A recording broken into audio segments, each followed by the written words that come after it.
پھر معصوم فرماتے ہیں، کہا لیکن جناب خاتون جنت بطول ہیں۔ کب بطول اسے کہا جاتا ہے کہ جس کا ولادت سے لے کے شہادت تک ایک لحظہ عبادت سے خالی نہ ہو۔ جناب مریم بھی بطول ہیں، لیکن جناب فاطمہ بطول عذرا ہیں، فخر مریم ہیں۔ کہ جس کا پوری زندگی کوئی لحظہ عبادت سے خالی نہ ہو وہ بطول ہیں۔ عزیزان گرامی، پھر دوسرے مقام پہ فرماتے ہیں، کہا کہ گواہی پیغمبر فرما گئے تھے، کہا کہ اگر دو مستورات گواہی دیں گی تو ایک مرد کے مقابلے میں شمار ہوگی، لیکن اگر میری بیٹی فاطمہ کسی مرد کے مقابلے پہ گواہی دے تو اس مرد کی گواہی رد ہے، میری بیٹی کی گواہی قبول ہے۔ اس سے زیادہ کھل کے نہیں پیش کر سکتا ہوں۔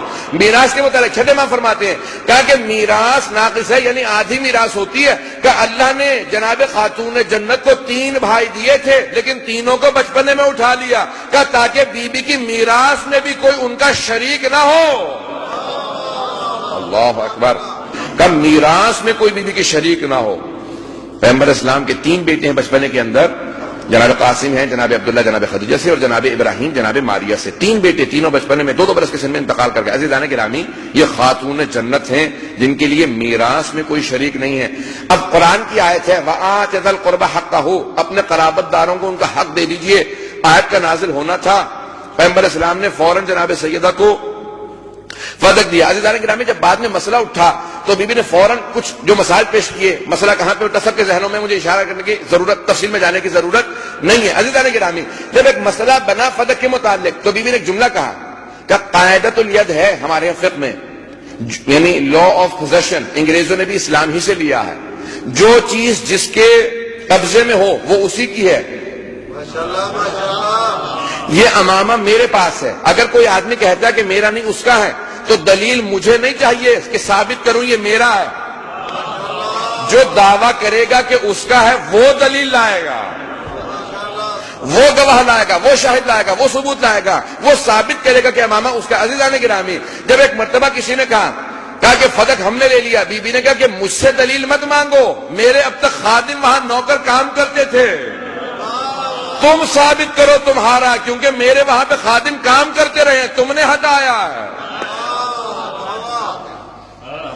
تو کہا پہلی بات کہ میرا ہے۔ نمبر 2، یہ بھی نے کہا کہ اگر قرآن کی آیات کو مانتے ہو تو قرآن میں وَآتِ ذَا الْقُرْبَى حَقَّهُ، اور بتاؤ مجھ سے زیادہ قریبی پیغمبر اسلام سے کون ہوگا؟ کہ میں سب سے قریبی ہوں، قربہ کو جو حق دیا ہے وہ مجھے دیا ہے۔ کہ نہیں مانتے ہو تو خمس ہے، وہ بھی صرف اہل بیت علیہ السلام کا حق ہے، نہیں مانتے ہو تو میراث ہے۔ بہت تیزی سے سارے کے سارے بحثوں کو پیش کر رہا ہوں عزیزان گرامی، تفصیل میں نہیں جا رہا ہوں، اگر بات پہنچ رہی ہے تو میں آگے بڑھ جاؤں گا، کہیں وضاحت کی ضرورت تو نہیں ہے۔ تو کہا کہ پہلا فے ہے، انفال ہے، ایک ہے مال غنیمت۔ جب پیغمبر جاتے تھے جنگ پہ تو جب سب جنگ کرتے تھے پیغمبر اسلام سب میں تقسیم کرتے تھے، پیادوں کا حق کم ہوتا تھا، سواروں کا زیادہ، فاتح کا سب سے زیادہ، اور جو جنگ کے فتح ہونے کے بعد پہنچتے تھے ان کا بھی پیغمبر حصہ رکھتے تھے۔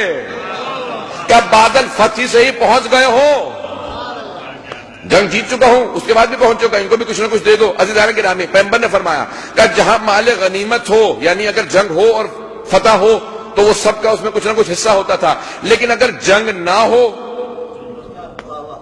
تو اسے کہتے ہیں انفال یا فے یا انفال۔ عزیزان گرامی، خیبر کو فتح کیا تھا، فتح کو فتح نہیں کیا تھا، صرف خیبر کی فتح کا تذکرہ سن کے یہودیوں نے کہا تھا کہ یہ رکھ لیجئے، تو پیغمبر نے کہا دیکھو یہاں پہ کوئی جنگ نہیں ہوئی، اس میں کسی کا کوئی حق نہیں ہے، اللہ نے مجھے دیا، پیغمبر کو آیت نازل ہوئی کہ وَآتِ ذَا الْقُرْبَى حَقَّهُ، قرابت داروں کو ان کا حق دے دے۔ کیا سیدہ فدق آپ کا عزیزان گرامی، تو جس پہ کوئی جنگ نہیں ہوئی وہ جناب ختمی مرتبت کا فے ہے، انفال ہے۔ بی بی نے کہا کہ اگر پہلا کہ میرا حق بنتا ہے فے اور انفال میں ہے، نمبر 2 اگر نہیں مانتے تو خمس ہے، نمبر 3 اگر نہیں مانتے تو میراث ہے۔ تو کسی نے کہا کہ پیغمبر اسلام نے مجھ سے کہا تھا کہ نحن معاشر الانبیاء لا نرث ولا نورث، نہ ہم کسی کے وارث ہوتے ہیں نہ ہمارا کوئی وارث ہوتا ہے۔ بی بی نے کہا کہ ہر بات پہ مجھ سے گواہی مانگتے ہو کہ جو میں آیت پیش کرتی ہوں یا حدیث پیش کرتی ہوں اس پہ گواہ لے کے آؤں، تو تمہارے پاس کوئی گواہ ہے اس حدیث کے اوپر؟ کل پیغمبر نے مجھے تنہائی میں کہی تھی کہ میں کیسے مان لوں میرے بابا نے ایسی حدیث کہی ہوگی؟ یہ حدیث تو ہو ہی نہیں سکتی. کہ کیوں؟ کہ کیونکہ قرآن کی مخالفت ہے. کہ میرے بابا پہ قرآن نازل ہوا تو وہ قرآن کی مخالفت نہیں کر سکتے. عزیزان گرامی، بی بی نے فوراً پیش کیا کہ قرآن کی میرے بابا مخالفت نہیں کر سکتے. یہ جو تم نے پیش کیا ہے اس کے اندر پوری صراحتاً مخالفت ہے قرآن کی، کیونکہ یہ تم کہہ رہے ہو کہ نہ انبیاء کا کوئی وارث نہ وہ کسی کے وارث. قرآن میں 2 ایسی آیات ہیں، وَوَرِثَ سلیمان و داؤدا، سلیمان داؤد کے وارث ہوئے. سلیمان بھی نبی، داؤد بھی نبی. جو وارث ہے وہ نبی، جس کا وارث ہے وہ نبی. تم کہتے انبیاء کا کوئی وارث نہیں، وہ کسی کے وارث نہیں. دوسرے مقام پہ کہ جناب زکریا نبی تھے، مانتے ہو؟ کہ ہاں. کہ ان کے بیٹے جناب یحییٰ نبی تھے، کہ وہ بھی نبی تھے. کہ جناب یحییٰ کے قرآن کے اندر دعا، جناب زکریا کے قرآن میں دعا، رب ہب لی، پروردگار مجھے ایک بیٹا عنایت فرما، یرثنی و یرث من آل یعقوب، جو میرا بھی وارث ہو اور ساری آل یعقوب کا وارث ہو. کہ آل یعقوب، جناب یعقوب نبی، یوسف کا سب کے وارث کا نام یحییٰ ہے. عزیزان گرامی، بی بی نے آیات کو پیش کیا. اب ایک مرتبہ کہا کہ ٹھیک ہے آپ گواہ لائیے کہ فتح کا آپ کا میں دے دیتا ہوں. بی بی نے کہا میرے پاس گواہ ہیں، علی ہیں اور ام ایمن ہیں، حسنین ہیں. کہ علی آپ کے شوہر ہیں، ان کی گواہی قبول نہیں. بی بی نے کہا کوئی دلیل تو دے کہ شوہر کی گواہی بیوی کے حق میں قبول نہیں. نہ قرآن میں کوئی آیت ہے، نہ پیغمبر کا کوئی فرمان. کہ نہ قرآن کے اندر کوئی آیت ہے. کہ بیٹے کہ یہ چھوٹے ہیں، کہ تمہیں اس بات کا خیال آئے یہ چھوٹے ہیں. جب پیغمبر نے اعلان کیا تھا کہ الحسن والحسین سید شباب اہل الجنہ، حسن و حسین جوانان جنت کے سردار ہیں، تو پیغمبر کو کیوں خیال نہیں آیا کہ بچوں کو سرداری عطا کر رہے ہیں؟ کہ جب بچپنے میں سردار بن سکتے ہیں تو گواہ کیوں نہیں بن سکتے؟ کہ یہ عام بچے نہیں ہیں، یہ حسنین ہیں. کہ ام ایمن، کہ نہیں یہ مستور ہیں، ایک ان کی گواہی آدھی ہے. کہ مجمع سے جناب ام ایمن نے کہا کہ ایھا الناس سے لوگوں، یاد ہے پیغمبر اسلام نے کہا تھا اگر ام ایمن گواہی دے تو اس کی گواہی پوری ہے. عزیزان گرامی، یہ ماحول ہے جو جناب سیدہ نے پورے دربار کے اندر بنایا اور اس طرح سے اپنے حق کا تعارف کروایا. اور بڑی تفصیل سے میں آج پیش کرنا چاہ رہا ہوں کہ آج آخری مجلس ہے، یا قسمت یا نصیب میں سے نہ جانے اگلے برس کون ہوگا کون نہیں ہوگا. اگر چند جملوں کے اوپر غور کیجیے گا. عزیزان گرامی، مجمع کی توجہ ہے میرے ساتھ.